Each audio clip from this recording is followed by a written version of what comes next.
Do you want to know? Hey everyone, hope you all are doing great and welcome back to my new vlog. এই vlogটি আমার এই 2025 এর first daily vlog।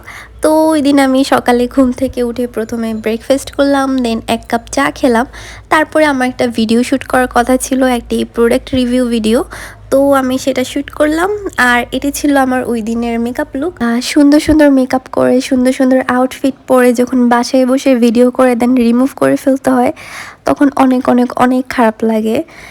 যাই হোক, এখন হচ্ছে সেই খারাপ লাগার পার্ট, যে এত সুন্দর করে এত টাইম লাগে মেকআপ করলাম সেটা আমার এখন রিমুভ করতে হবে। তো প্রথমে আমি একটা ক্লিনজিং অয়েল দিয়ে আমার মেকআপটাকে রিমুভ করে নিচ্ছি আর আমি 2-3 মিনিটের মতো এই ক্লিনজিং অয়েলটা আমার ফেসে ম্যাসাজ করি যাতে ভালো মতো মেকআপগুলো রিমুভ হয়। দেন পানি দিয়ে ধুয়ে তারপরে আমি এখানে একটা সাবান ইউজ করেছি, যেটার রিভিউ আমি অলরেডি আমার পেজে আপলোড করেছি। তারপর আমি একটা ক্রিম ইউজ করছি আর এটা কোথায় পাওয়া যায় আমি জানি না, বিকজ এটা আমি গিফট পেয়েছি আমার খালুর কাছ থেকে।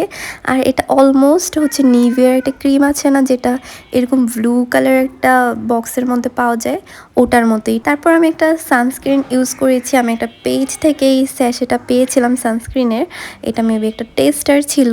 তো এটাই আমার স্কিন কেয়ার রুটিন। তারপরে যে বা একটু ফুলকপির পাকোড়া বানিয়েছিল ওইটা খেলাম আর ওটা খাওয়ার পর আমার মন চাইলো যে আমিও একটু ফুলকপির পাকোড়া বানাবো, কিন্তু আমারটা যে বারটার থেকে আলাদা। আমি এখানে ফুলকপি আর গাজর কুচি কুচি করে কেটে নিয়েছি, তারপরে তার মধ্যে কাঁচামরিচ আর পেঁয়াজ কুচি দিলাম, তারপরে একটু পাউডার মিল্ক আর বেসন দিলাম, তারপরে একটা ডিম দেওয়া লাগবে। তো আমি এখানে একটা ডিম দিয়ে দিলাম আর আমার ডিম ফাটাতে একটু প্রবলেম হয়, তো আমি একটু ভয়ে ভয়ে ফাটাচ্ছিলাম, কারণ আমি এটা আমার পড়ার টেবিলের উপর বানাচ্ছিলাম, যদি কিছু হয়ে যায় আমার কষ্ট করে ক্লিন করতে হবে। এনিওয়ে, তারপর একটু কি বলে ওটাকে মরিচের গুঁড়ো দিয়েছি, তারপর একটু লবণ দিয়েছি, তারপরে একটু কর্নফ্লাওয়ারও দিয়েছিলাম। আর আমি কোনো কিছু মেজারমেন্ট অনুযায়ী দিইনি, সব কিছু আন্দাজে দিয়েছি, এই জন্য আমি বলতে পারছি না কোনটা কতটুকু পরিমাণে দিয়েছি। তারপরে সব কিছু ভালোভাবে মিক্স করে এরকম পাকোড়া শেপে গরম তেলে ভেজেছি। আর শীতকালে বিকালে তো এইসব পাকোড়া খেতে অনেক ভালো লাগে। আর এখানে আমাকে সামিয়া হেল্প করেছিল।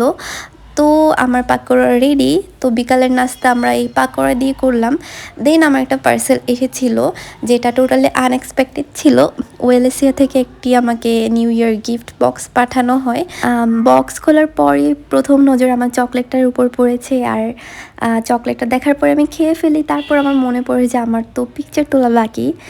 তো আমি এরকম ইমপেশেন্ট, চকলেট দেখলে হয়ে যাই। আর মাঝে মাঝে যখন কোনো পেজ থেকে এরকম সারপ্রাইজ গিফট পাঠানো হয় তখন অনেক ভালো লাগে, কারণ পিআর পেলে তো জানি যে এটার মধ্যে কি আছে, কিন্তু সারপ্রাইজ পেলে অন্যরকম একটা ফিলিং থাকে। আর এটা হচ্ছে বিহাইন্ড দ্য সিন আমার বিড়ালগুলো। আমি যখন কোনো কিছুর ভিডিও করি ওরা এভাবে ডিস্টার্ব করে। বাসায় এত জায়গা থাকতে যেখানেই ভিডিও করার জন্য কোনো কিছু রাখবো তারা ওটার মধ্যেই দাঁড়াবে, ওটার মধ্যেই বসবে, ওখানেই যাবে। তারপরে সন্ধ্যাবেলা আমরা গিয়েছিলাম সামিয়ার বাসায়। সামিয়া মানে জোর করে আমাদেরকে নিয়ে গিয়েছে যে ও আজকে মোমো বানাবে। আর মোমো তো চিলি অয়েল ছাড়া চলেই না। তো এই চিলি অয়েলটা আমি বানিয়েছিলাম। এটার রেসিপি খুবই ইজি, কারো লাগলে বলবেন, আমি শেয়ার করব। তারপরে সামিয়া এই স্যুপটা বানিয়েছিল, ওর প্ল্যান ছিল যে স্যুপ ডাম্পলিং খাবে। আর শীতের মধ্যে, শীতের সন্ধ্যায় এরকম গরম গরম মোমো স্যুপ খুবই পারফেক্ট একটা কম্বিনেশন। তো আমরা সবাই মিলেই মোমোটা বানিয়েছিলাম, সামিয়াকে আমরা হেল্প করেছি। তারপরে সবাই একসাথে মিলে খেলাম আর অনেক মজা হয়েছিল। দেন খাওয়া দাওয়া শেষে এখানে আমি পুনমের ব্লগ দেখতে বসলাম আর অন্যদিকে সামিয়া চা বানাচ্ছিল। তো চায়ের সাথে পুইন কোরিয়ার ব্লগ খুবই পারফেক্ট একটা কম্বিনেশন। দেন বাসায় গেলাম, বাসায় যাওয়ার পর যে বা এখানে বারান্দায় একটু গাছের যত্ন নিতে গিয়েছিল। আমাদের বারান্দার অবস্থা খুবই খুবই খুবই বাজে এখন। অনেকেই আমার কাছে আবদার করে যে আমাদের বাসার গাছের ভিডিও দিতে, কিন্তু আমি এখন কিভাবে দিব যে এত বাজে অবস্থা, জঙ্গলের মতো হয়ে আছে।